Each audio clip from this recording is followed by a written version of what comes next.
ఇదిగోండి ఇది మా పక్క ఇల్లు కూడా దారి ఇచ్చేయమనేసి వీళ్ళు అడుగుతున్నారు.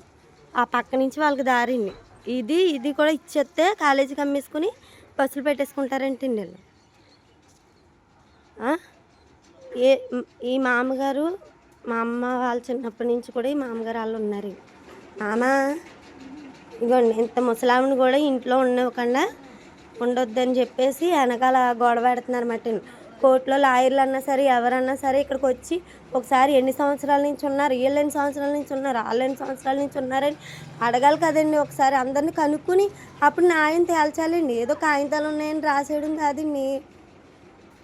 అమ్మా మనం ఇక్కడి అదే మా అమ్మ వాళ్ళనగా మా తాత వాళ్ళనగా మీరు అనగా ఇంట్లో ఎన్ని సంవత్సరాల నుంచి ఉన్నారు, ఎప్పటి నుంచి ఉన్నారు? మా తాత ఉన్నాడా?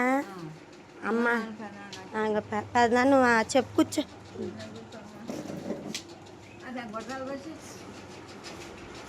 చెప్పేద్దాను ఇక్కడ ఎన్ని సంవత్సరాల నుంచి బతుకుతున్నాం మనం?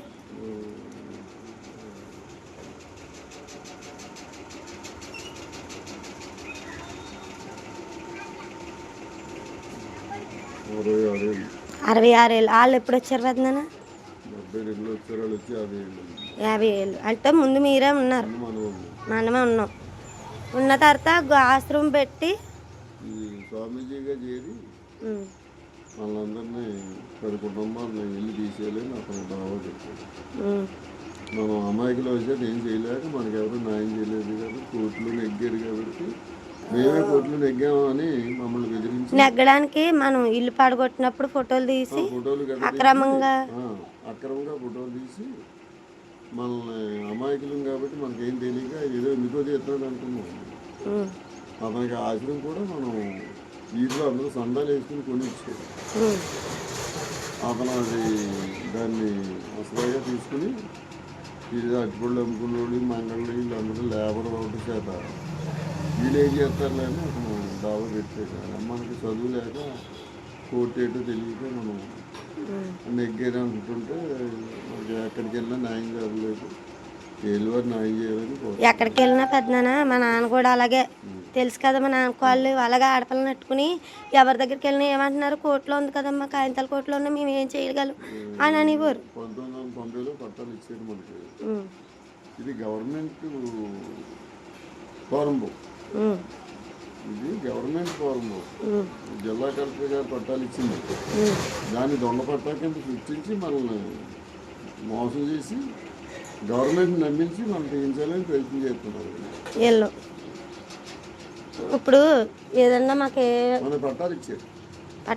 పట్టాలు కూడా దొంగ పట్టాలు ఇచ్చారని జిల్లా కలెక్టర్ గారు ఇచ్చిన పట్టాలని దొంగ పట్టాలుగా చిత్రీకరించి దేంట్లో కోర్టులో మన ఇల్లు తీయడానికి ఆర్డర్ తీసుకొచ్చారు వీళ్ళు. ఎవరు? స్వామీజీ. ఈ స్వామీజీ అనగా ఆ కొడుకు అనగా కోళ్ళు అనగా ఇక్కడ పుట్టారా పెద్దనా? ఇక్కడ వాళ్ళు ఎవరో మనకు తెలీదు. కొండపల్లి నుంచి వచ్చారు. కొండపల్లి నుంచి వచ్చారో తెలియదు.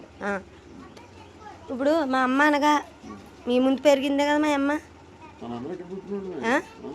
మామ మీ ముందు పెరిగిందే కదా మా అమ్మ కూడా. నువ్వు ఇక్కడే కదా ఉన్నావు. తాతని నేను చూశాను చిన్నప్పుడు. ఇన్ని సంవత్సరాలు ఉండగా చనిపోయాడు ఇక్కడ. నేను చూశాను తాతని. అక్కడ కూర్చునివాడు కదా. ఎన్ని సంవత్సరాలు తాతకప్పుడు చనిపోయేటప్పుడు 90 ఏళ్ళు. అప్పుడు ఇలాగా చిన్నపిల్లల కింద ఆడుకునేదాన్ని నేను.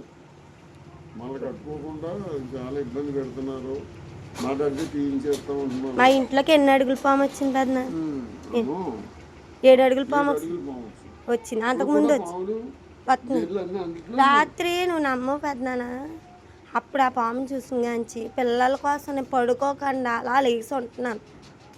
ఏదో ఒక అవసరం వస్తుంది, ఏదో దానికోసం అమ్ముందనే కదా వస్తాం మేము ఇక్కడికి. ఎవరున్నారు మాకు? అదేమో హ్యాపీగా బిల్డింగుల్లో వాళ్ళు ఇల్లు ఇచ్చిన బిల్డింగుల్లో సమ్మ పడుకుని మళ్ళీ తీసేయమంటారు. వాళ్ళు ఏంటంటారు ఆ దొడ్లో లేవు. ఇంకా ఇక్కడ కంటే ఇంకా వాళ్ళ చుట్టూ ఇంకా ఎక్కువ ఇళ్ళు ఉన్నాయి, వేలాది ఇళ్ళు ఉన్నాయి. వాళ్ళు ఏం మాట్లాడట్లేదు. వీళ్ళే మనల్ని ఇబ్బంది పెడుతున్నారు. అది చెప్పాలి. ఇగో మా అమ్మ కూడా ఎక్కడికి వెళ్ళే పరిస్థితి లేదండి. ఇగో ఇది ఈ ఇల్లు కూడా చూడండి సరిగ్గా పడిపోయి ఇల్లులా ఉంది. పడిపోయి ఇల్లులో నా ప్రాణం పోవాలి కానీ నేను ఎక్కడికి వెళ్ళనంటుంది. ఇగోండి మీరు బాగా గమనించాలి. ఇక్కడే సత్తాను కానీ నేనైతే వదిలేసి ఎక్కడికి వెళ్ళలేను అనేసి ఇగోండి ఇప్పుడు కూడా నేను వచ్చేటప్పుడు ఇక్కడే పడుకుని ఉంది. మీరు ఈ విషయాన్ని పవన్ కళ్యాణ్ అన్న దగ్గరికి చేరుతారని మీకు ఇక్కడ మాకు ఎక్కడ న్యాయం జరగలేదండి. రక్షణ కల్పించాలని కూడా మేము మాకు రక్షణ కల్పించాలనే చూస్తున్నాను. పెద్దనాన్న ఒకసారి తలుపు తీ. ఇదిగోండి ఈ మామ చచ్చిపోతే ఎవరికండి? ఆ పిల్లల్ని చూసుకోవాలని ఈ మామ బతుకుతుంది. ఇదిగోండి ఈ మామకు కూడా ఇంకా కొంచెం ఏం తెలీదు. అలాగే చచ్చిపోతే నేను ఇక్కడే ఉంటానంటుంది. 9లో పెట్టేద్దాం. ఇదిగోండి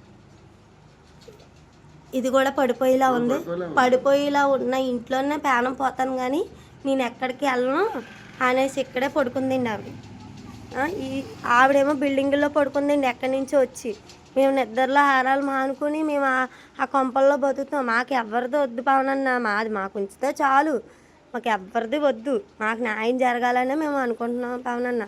ఇందులో ఒక లాయర్ ఉండేవాడు కదండి అద్దెకి, దుర్గారావు, వాళ్ళకి వాదిస్తున్నాడు డబ్బులు తీసుకుని. ఇదండి ఇందులో ఆ కోర్టులో ఒక లాయర్, అది ఆ ఆశ్రమంలో ఒక లాయర్ ఉన్నాడండి. ఆ లాయర్ అందులో అద్దుకునేవాడు. వాళ్ళకి డబ్బులు తీసుకుని వాదించి ఇలా చేస్తున్నాడండి. ఎవరు కూడా మా దగ్గరకు వచ్చి ఇన్ని సంవత్సరాల నుంచి ఉన్నారా, అన్ని సంవత్సరాల నుంచి ఉన్నారని ఎవ్వరు వెరిఫికేషన్ చేయలేదు.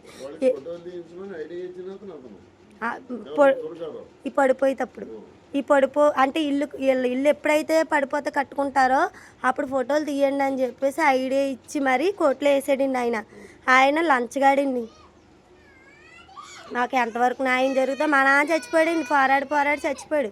ఏ పెద్దనాన్న ఆ రోజు స్టేషన్కి వెళ్ళాక కదా మా నాన్న బ్యాంక్ పెట్టేసుకున్నాడు. ఏమన్నారు? బోకర్ కేసుని అమ్మాయిలు నెట్టుకుని బోకర్ కేసుని సారా కేసు పెడతానన్నారు మా నాన్న మీద. పోలీసోడు అప్పటి నుంచి వచ్చాక మా మీద పెట్టేసుకున్నాడు. ఎలా తిరిగాడు అన్నాడు పెద్దనాన్న. పిల్లలు సాక్షి చెప్తున్నాను, అమ్మాయికి నేను పోరాడలేను, నేను చచ్చిపోతాను అమ్మంటే ఈ ఇల్లు కోసం చచ్చిపోతాను అంటున్నా పెట్టినాను. మనం ఏదోలాగా కట్టుకోవచ్చు, ఏదో కొనుక్కోవచ్చు అంటే రెండో రోజుగా చచ్చిపోయాడు. మా అన్నీ చచ్చిపోయాడు. మాకు ఎవరున్నారండి? మేమేమో వాళ్ళ ఆస్తులు అడుగుతున్నామా? మేము పెద్దనాన్న ఇది అది అమ్మడానికి కోసమే కదా మనం దారి తీసామన్నారు. అది అమ్మడం కోసమే కదా మనం దారి తీసామని. అది ఇందులో ఎవరున్నారు? కాలేజీ వాళ్ళు ఉన్నారు. కాలేజీ ఇది అమ్మేసుకొని ₹1 సంపాదించుకుని వెళ్ళిపోవాలనే ప్లాన్లో ఉన్నారు.